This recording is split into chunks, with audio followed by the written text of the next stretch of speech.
Today I'm going to be reviewing this bag, which is the Senreve Midi Maestra. I still do have these little tags on here, and I did buy this on sale, which means it is not returnable. So honestly, there is no reason for this to be on here.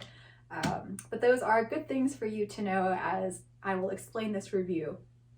Now, my overall opinion of this bag is that it's a little bit like a spork. What that means is a spork is not very good as a spoon or a fork, and honestly, is kind of useless. And that's kind of what this bag is. So what I mean by that is they have this really cool feature where you can easily convert it from a backpack into a shoulder bag. So this is how it looks as a backpack very quickly. All right, so here's your backpack function. But because it's not designed to be used solely as a backpack, these straps are actually pretty thin. This bag does have some weight to it, and once you fill it up with work essentials, which will probably be things like an iPad or notebooks or stuff like that, it's really going to start to get heavy. You can also see that the bag is starting to tip back as well.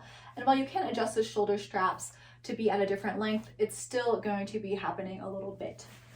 Now, if you move this over into a shoulder bag, again, because of the design, it starts to tip this way, which is not great, especially once it starts to get heavy. And it's okay as a crossbody, but again, once the weight starts to get significant, this becomes a less viable option. So there's really, with weight of a work bag, not very many good options. And then there's more to talk about because you do have this top handle, but this top handle is literally just a strap of leather. And so that means this does not have a very good grip. It's not very comfortable to hold like this. Again, especially once there's any weight to this bag being filled with things. So this bag is okay if you're somebody who drives to work. You're basically just picking your bag up to walk across the parking lot and you're in your office. But if you're somebody that's a commuter and you're going through public transportation or doing a lot of walking, this bag suddenly becomes not a very good option. Again, from a commuter perspective, there's only one exterior pocket. It's not the most secure pocket in terms of there not being a zipper. It's pretty stiff as a pocket, meaning it's harder to get things in and out, but this isn't really great. And the actual latching mechanisms, all of the stuff in the front is a lot to get in and out of. So while this part is very secure, it's also very inconvenient if you're trying to get things out quickly. So that's pretty much my main issues with this bag, which is actually kind of a fair number of things. I will go ahead and actually show you what fits inside of this bag. So we'll start with the exterior pocket. So here you can fit either things like a phone or a small card holder type wallet. So I'll show you both of those. Here's an iPhone. It will fit just like this. Again, it's not the easiest to get in and out of, and it does stick out an awful lot. If you are someone who's concerned about security, maybe this, again, is an option, but not a great option. Same thing with a wallet. So it's still, it'll fit, but it's, again, very visible. Even, I guess if it's on your body, it's not as bad, but it still sticks out a lot. Now, in terms of the main compartment, I'll actually give you a detailed view of that as well. Basically, you have this strap here and this buttons down like this. So it's very secure and very, very cumbersome because you have to undo all of this. This, honestly, I think would be a lot better if it was magnetic, especially because you're already threading it through, but you're not. You have this zipper here for extra security. These little tabs can actually be inserted inside the bag and clipped in. So if you don't want these out and you don't need a little bit of extra space at the top, that's a decent option. Now for the interior of the bag, you have this back section for an iPad and then a zip pocket on the other side right here. I'll try to show you this way, zip pocket, and then 3 little interior organizations along the side, and then just a giant space in the middle, plus a little ring thing for your keys. Now, the thing is that this bag does not actually fit a standard size folder, which is for normal paper here, I'm in the US, 8.5 by 11.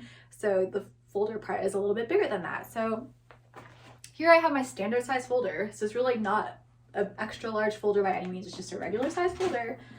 And it starts to fit in and you're like, wow, this might be okay. This seems like it'll work.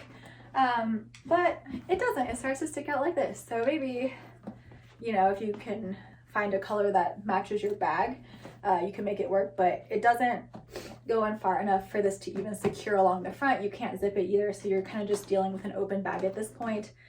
And there's still, the folder doesn't slide all the way through to the bottom because of the shape of the bag, as it is narrower at the bottom. So if you're trying to fit your standard piece of paper, it's just not going to work.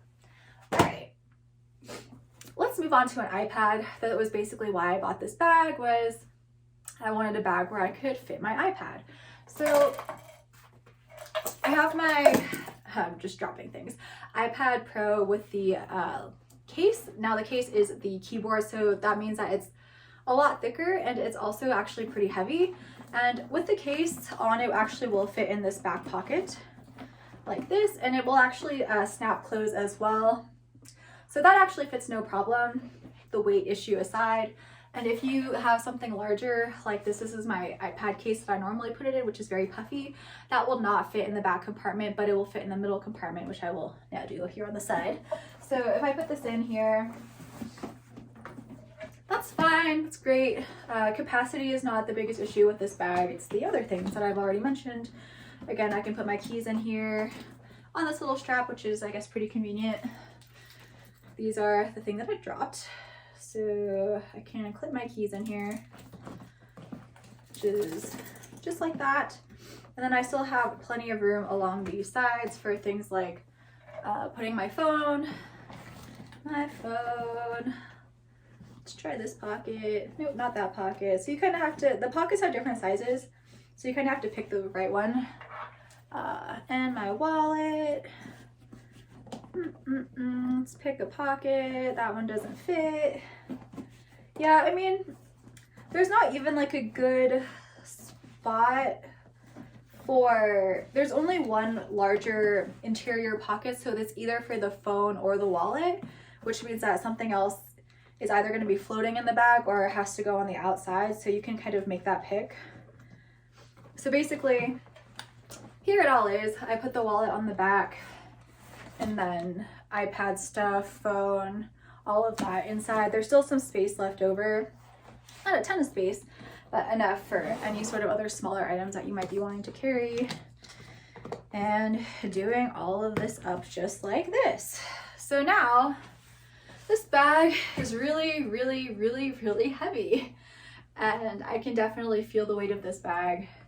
So this is really uncomfortable, even within just this few seconds of putting this all in there. And I can switch this over to the backpack once again to show you. I did not actually secure the iPad in the back compartment, which is generally something I would recommend doing just because of the weight of it. So you're gonna probably see that this bag is now gonna be tipping a lot more than it was before. Again, just because of the weight. So again, a lot of what I would call structural issues with this bag, and just the way that they did the dimensions is really suboptimal, and I don't think properly accounts for the needs of a commuter who is looking for a nicer looking work bag. So that is my very honest review of the Senreve Midi Maestra. I think you can tell that I am definitely not a fangirl when it comes to this particular bag. If you do know of any other good work bags, you can drop those in the comments. I'd be really interested to hear of any other brands that are out there. But that is my review of this bag. Thank you for watching, and I hope that you found this helpful.